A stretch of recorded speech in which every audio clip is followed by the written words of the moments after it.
अहम खबर आपको दें, पाकिस्तान और IMF के दरमियान जायजा मुज़ाकरात शुरू हो गए हैं। पहले जायजा मुज़ाकरात 7 अरब डॉलर्स के कर्ज प्रोग्राम के तहत हो रहे हैं। मजीद जानते हैं डॉन न्यूज़ के नुमाइंदे ताहिर शिरानी से। जी ताहिर, बताइएगा जायजा मुज़ाकरात कब तक जारी रहेंगे और पहले मरहले में किन उमूर पर मुज़ाकरात किए जाएंगे? जी, IMF का 9 रुकनी वफ्द मिशन चीफ नितिन पोर्टर की सरबराही में पाकिस्तान पहुंच चुका है और पाकिस्तान और IMF के दरमियान जो रवा माली साल की पहली शशमाई है 7 अरब डॉलर कर्ज प्रोग्राम के तहत जायजा मुज़ाकरात का आगाज हो गया है। पहले मरहले में IMF के साथ पाकिस्तान की तकनीकी सतह के मुज़ाकरात होंगे और दूसरे मरहले में पॉलिसी सतह के मुज़ाकरात होंगे। 14 मार्च तक ये मुज़ाकरात जारी रहेंगे।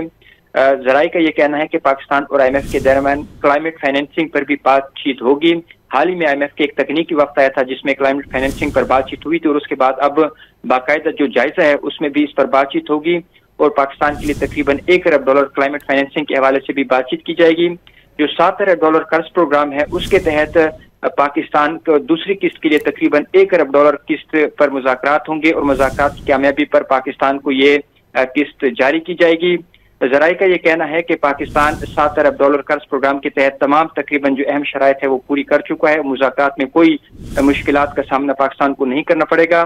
पाकिस्तान मुज़ाकरात में रवा माली साल की पहली जो शशमाई रिपोर्ट है वो IMF वक्त को पेश करेगा।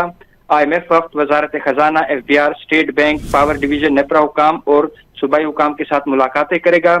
पाकिस्तान की जानिब से टैक्स वसूलियों और इसके साथ साथ बिजली के जो टैरिफ के एडजस्टमेंट है, सर्कुलर डेट है, पावर सेक्टर में जो हुकूमत की जानिब से इस्लाहात की जा रही हैं उस हवाले से IMF वक्त को आगाह किया जाएगा और FBR की जानिब से जो टैक्स इस्लाहात की जा रही हैं उसके बारे में भी IMF वक्त को आगाह किया जाएगा और इसके साथ साथ जो दीगर माशी पॉलिसी हुकूमत की जानिब से बनाई जा रही है और इकदाम किए जा रहे हैं उस हवाले से भी IMF को वक्त को आगाह किया जाएगा। इसके साथ साथ पाकिस्तान की जानिब से जो महंगाई में कमी के लिए इकदाम किए गए और शरह सूद जो कम हुई है उस हवाले से भी IMF वक्त को आगाह किया जाएगा। जी, ताहिर शिरानी अपडेट कर रहे थे, आपका बहुत शुक्रिया।